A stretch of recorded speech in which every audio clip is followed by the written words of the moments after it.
Okay, this is 37th Street Radio and TV, and of course we are out here hooking you up the best of the best interviews. And today we have another special guest. Guest, please just introduce yourself. My name is Bennyhinn, Walubengo. I am a public speaker. I'm an author. I'm also the president and founder of the Voices of Benny Society. Currently, I'm a student at Daystar University. I'm in first year taking international relations and political science. Yeah, so I would really like to know your journey in terms of where did you grow up and the schools which you attended, as you have said that you are in Daystar right now, but I would just give us your basic background, where you grew up and things like that. Well, I grew up partly in Bungoma, then later on I came back to Nairobi. I grew up in a place called Lakisama. It's like a middle slum, so it has the middle class people, and also it has now the other side of people. And during my, I can say, my early childhood, it was really fun playing games with my friends, going around the estate, doing things, playing police and robber. You see those normal games that you used to play when you're a child, and running around the estate and just seeing things. And also the area had so much issues to do with crime. So I lost some of my friends while growing up. Some of them were killed in crime. Some of them died in drugs and all that. And then now for school, I attended so many schools, primary school and high school, so many schools. I went to about 10 schools in primary because we are relocating now and then sometimes. And then now for high school also, I went to so many schools again. I landed into 7 high schools. I'll tell you that story for I think as the session goes on. So, but my last school was called Mutungoni Academy. It's in Athi River. Yeah, so I just want us to go straight to it. Like, you really like referring to yourself sometimes as a public speaker, and I would just want to know how this started. For my public speaking journey, man, I remember when I was in primary school, one of the things that was a disadvantage was my handwriting. My handwriting was very huge. And sometimes teachers used to say, "This guy has a very poor handwriting." I remember there's a joke that was once said that I have the most poor handwriting in the country. And people used to laugh about that joke. And so it used to affect my self-esteem, kabisa. So what happened is that now I had developed a habit of reading a lot of books, because now growing up, my mom was a history teacher and my dad was a cop. So those are 2 disciplinarians. So most of the time, gazeti ilikuwa ikiletwa kwa nyumba. So when newspapers are brought in the house, my dad ensures that I have read, and then we could always play pronunciation games. And then there was this book called Sound and Read. So sometimes when people are playing outside, they will be called inside the house and be told, "Read this Sound and Read for 1 hour," while my dad is ironing his shirts. And sometimes it used to be boring, but it shaped up my speaking skills without my knowledge, actually. And then my dad used to learn with a guy called Robert Nagila in Form 6. And Robert Nagila was a news anchor. And so every time Robert Nagila used to come on NTV, my dad will make sure that all of us have sat there and we could listen to news. So I developed a habit of listening to news and a habit of reading books. I remember at the age of 8, I finished my first book called Dreams from My Father by Barack Obama. And during that period now, something started opening up, something started happening in my mind. And now during my primary school days, my mom used to take us to the library. And when I used to go to the library, I couldn't read books, course books. I used to go there and read books about the world. You can see even behind me, there are books still here in my hostel. So what used to happen is that I could go in the library. I don't read science or English or social studies. I could go and read books about Malcolm X, Martin Luther King, Oprah Winfrey, and then I could be able to write captions. I loved poetry a lot, so I could also join Wattpad and just read things. Then now what happened is that the school which I was in Mount Elgon, and boys there had this male chauvinism kind of personality. Like there are some things which are meant for women, like singing. Singing was meant for women. So when you used to go to like church, Christian Union, or people were like, "I can't sing. This thing is meant for girls." So when now music festival came, everyone said music festival is for girls. So there was no boy who was in a music festival at that time. So the director was lecturing teachers. Why is it that boys are not participating in music? So what happened is that a teacher called me and said, last week you answered a question about Adam. I was not a very good performer in primary school, but I used to perform very well in grammar, English, and social studies because I loved current affairs and I loved issues to do with speaking and writing. And so there's a time a question was asked about what is Adam, and I raised up my hand. I never raised my hand in any mathematics lesson or science, but for English, man, I used to raise my hand most of the time. So I quickly raised up my hand. My girlfriend used to sit behind me in class. And because I've not answered questions in all other lessons, I used to wait for English so that I would shine and show her that, you know what, there's also something that I know.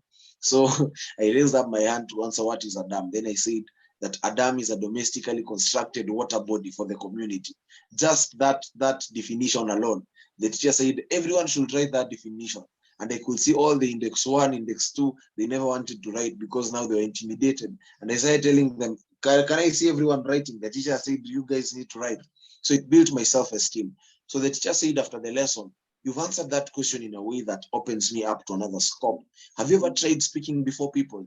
Yes, I was a professional noisemaker. I remember I used to be written noisemakers every day, even when I miss out on classes, but not speaking before people now, doing something that's serious. So I was a bit hesitant. I told him, give me 3 days to think about it, of which I was just trying to escape.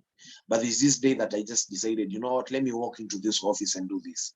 So I tried now. Speaking in front of people. Teachers used to correct me on my standing posture.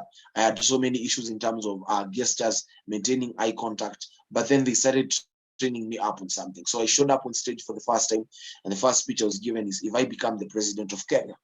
And I was like, what? Okay. So now being given this speech, man, it was also something that's crazy. But then as I was given that speech, I spoke with my heart. I did my best. I became #1 for the first time on stage. Then from there, now it is now history. And that's how I moved to the national levels. Again, I was given another speech, if I become the president of Kenya, giving that speech before President Kibaki, the late, and I saw him giving me a standing ovation. It was a defining moment. That's how my public speaking began. You've talked about attending a couple of schools, and I would just like to know, according to you, how does our surrounding affect the way we think and even our future? Man, now when you study the mind is divided into 3 scopes. The mind is divided into sounds, images, and memories. Now all these things affect how we think. Depending, you see, when you look at the study of growth is affected by 5 things. Growth is affected by your parents, your friends, your environment, your level of exposure, and the level of information that you're able to access. So now I can say that schools also affected in terms of how I think. By the level at which I was exposed, it also affected my self-esteem and confidence. There are levels in life where there are certain things that if you see, and there are certain things that if you encounter, they affect how you think and they affect your belief system. For example, if you go to a young man who is in Dandora and tell him that I want to give you 30 million, when you give him that 30 million, the only thing he will think about is food, is a house, and he will think about how he can get out of that slum. When you give that 30 million to a boy who is in Runda, what he will think about is he will start thinking of ideas that will make him great, ideas that will make him conceptualize something. Now, what is the problem? You will come to realize that one lives in an environment that teaches him survival. Another one lives in an environment that teaches him how to thrive based on the cars that he can see, based on the houses that he can see, based on the conversations that he listens to. Now, I grew up listening to conversations about survival. I could hear my parents thinking about paying school fees, getting us food, and we grew up knowing that that's enough.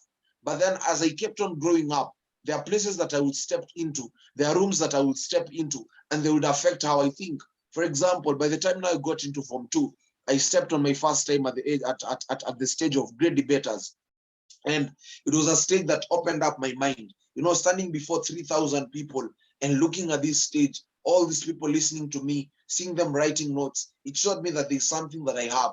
And therefore, it challenged me even to go and read. It challenged me to go and think and think and think and think. Now, I started now exposing myself to different environments. I worked for PLO Lumumba by the time I hit Form 3.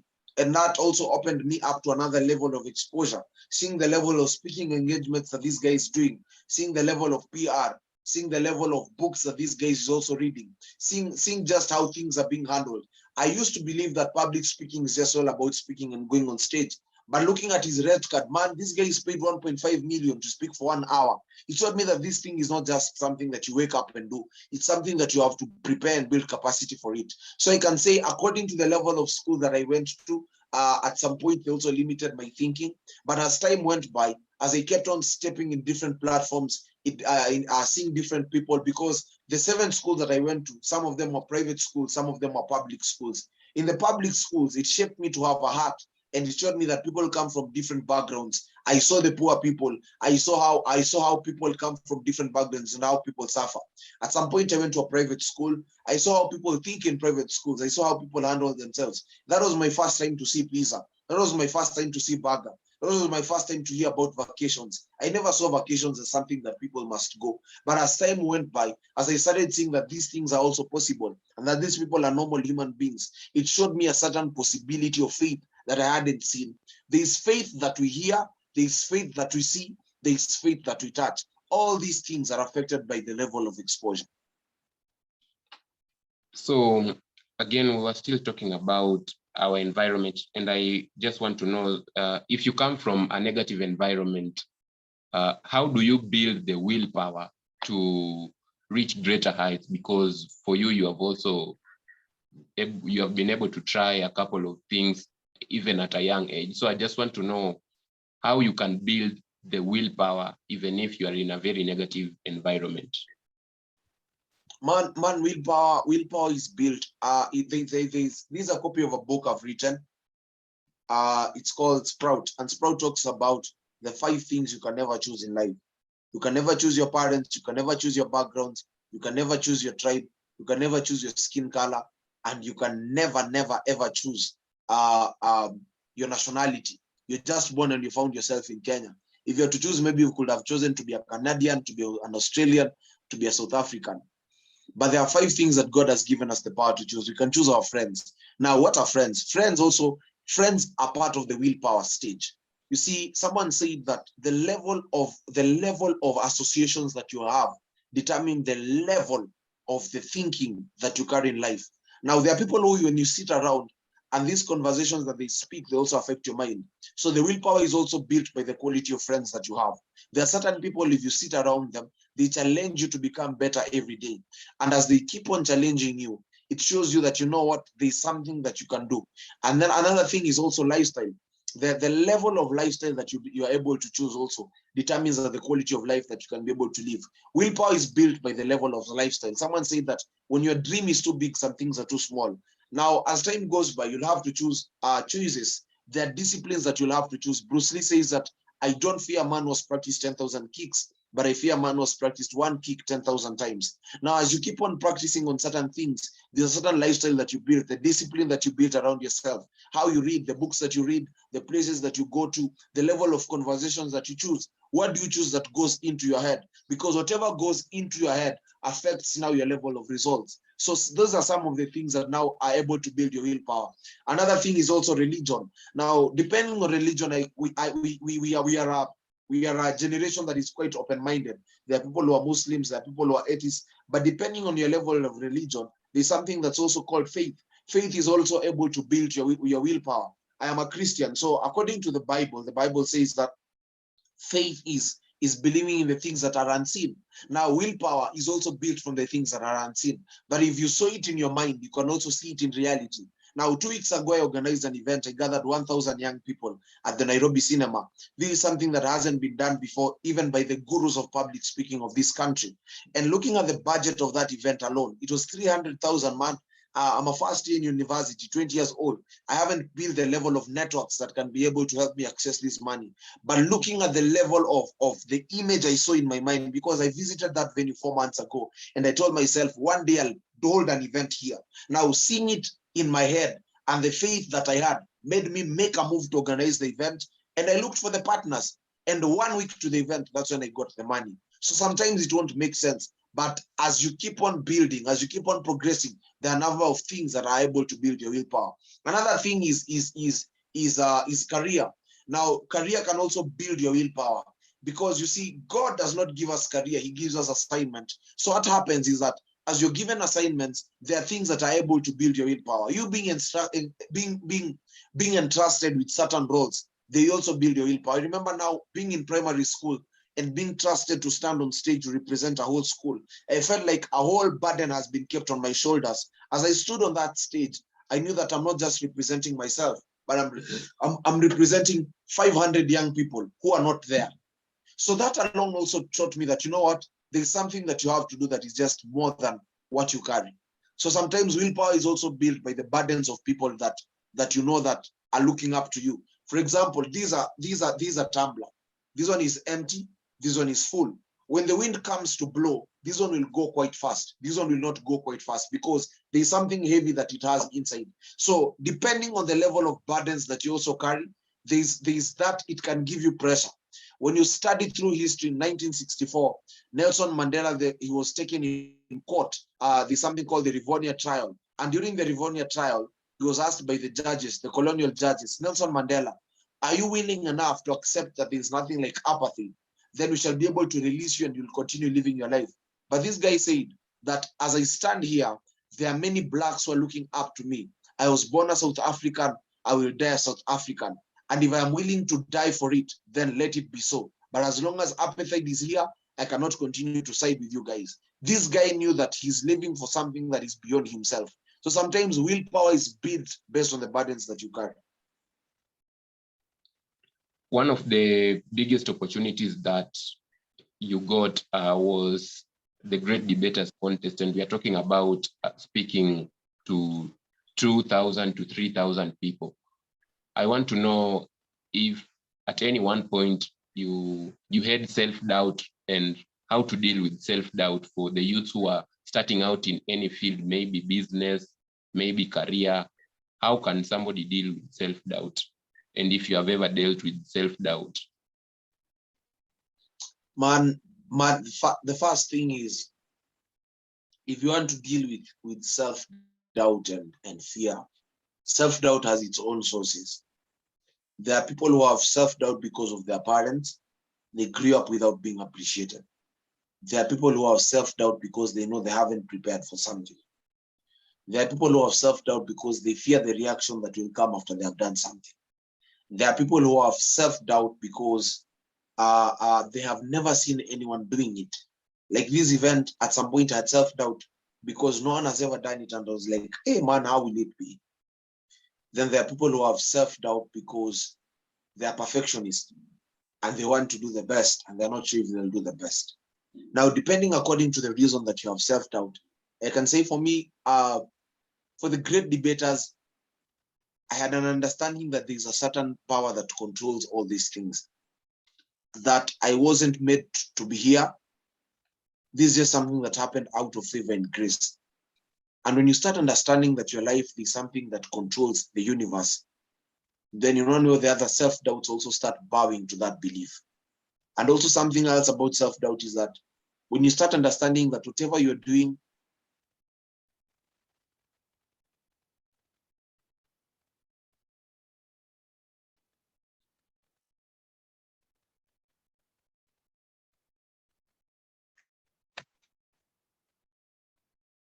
when you start also, sorry for that. It's okay. When you start understanding that there's a level that your life is not all about yourself. There's a way in which you start sacrificing for things, for people, in a way that it is not all about yourself. Self-doubt comes out of you fearing about yourself. What will people say next? What will happen next? But when you start understanding that your life is a big assignment other than yourself, you start sending yourself all out and you start doing the best. You've met some of the most prominent people like PLO Lumumba, Dr. Wale Akiemi. I want to know how can somebody create value in order to meet these people? Because of course you can't just meet these people when you have nothing to show, you have nothing to give. So how can young people create value in order to be even in tables where decisions are being made?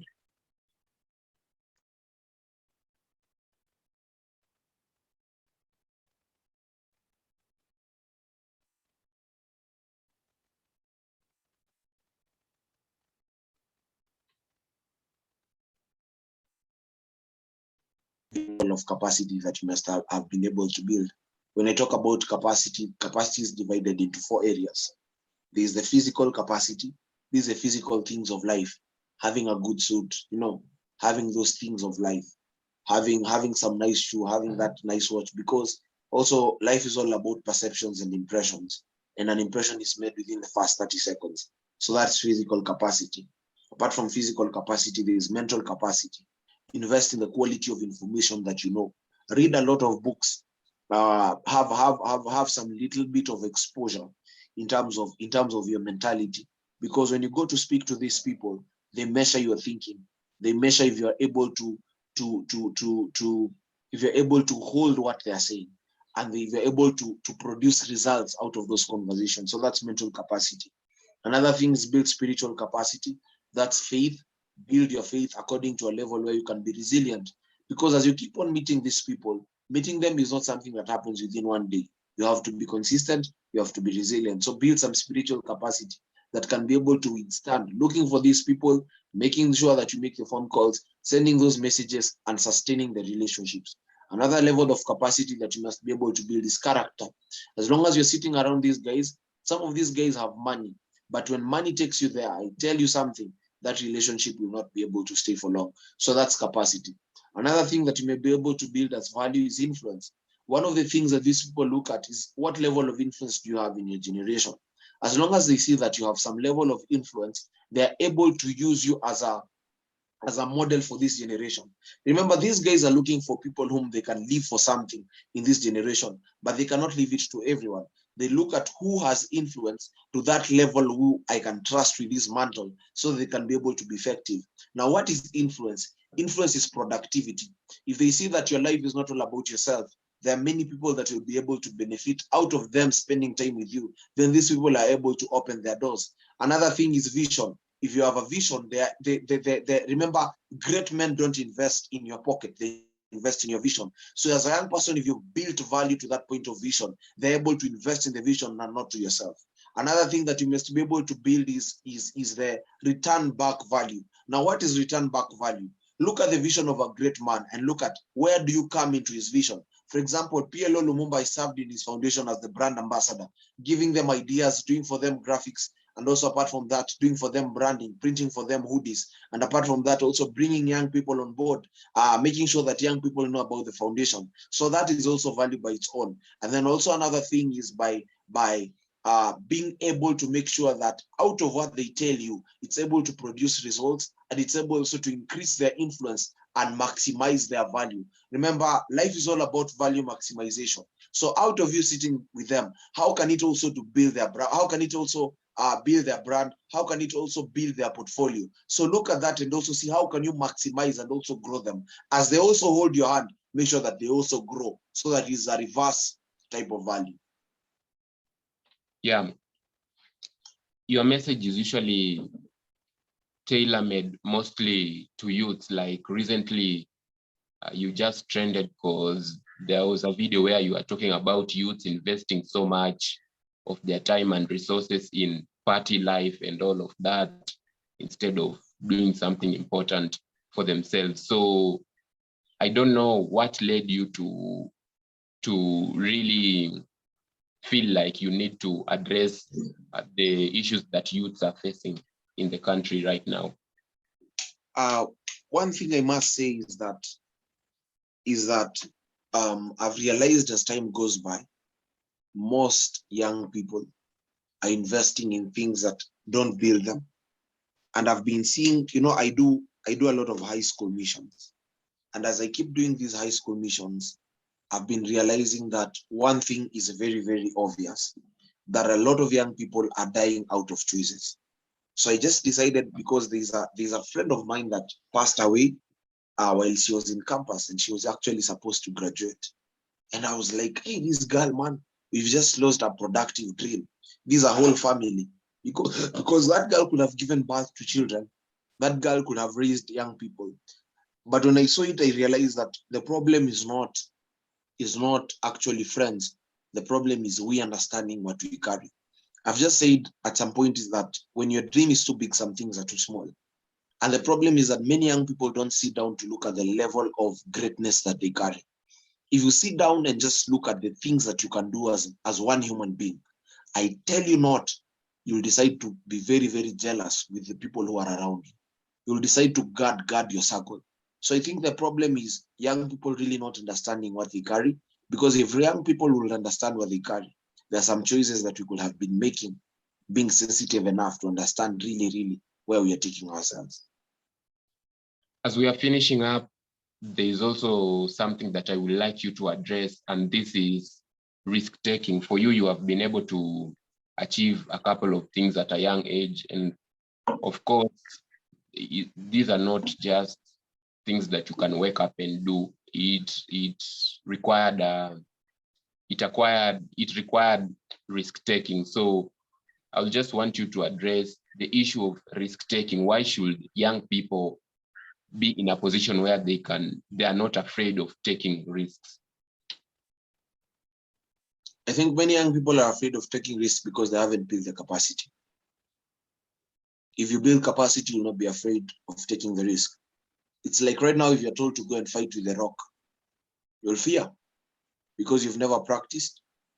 You don't have the capacity to fight with such a guy. Looking at his body alone scares you off. So many young people, I can say it's because of preparation and capacity. That's the problem. Yeah. And your advice to the youths generally, youths who are starting out in business, in their career, what should they do? What should they look out for? The first thing is that let them take their time to research, take their time to consult with mentors, let them take their time to perfect what they are doing, let them take their time to build the faith, let them also take the time to build relationships that can be able to hold whatever they want to build. Yeah, thank you so much for giving us your time. Anytime, sir. Thank you so much. I honor you, and you guys are doing a great job. God bless you. Thank you.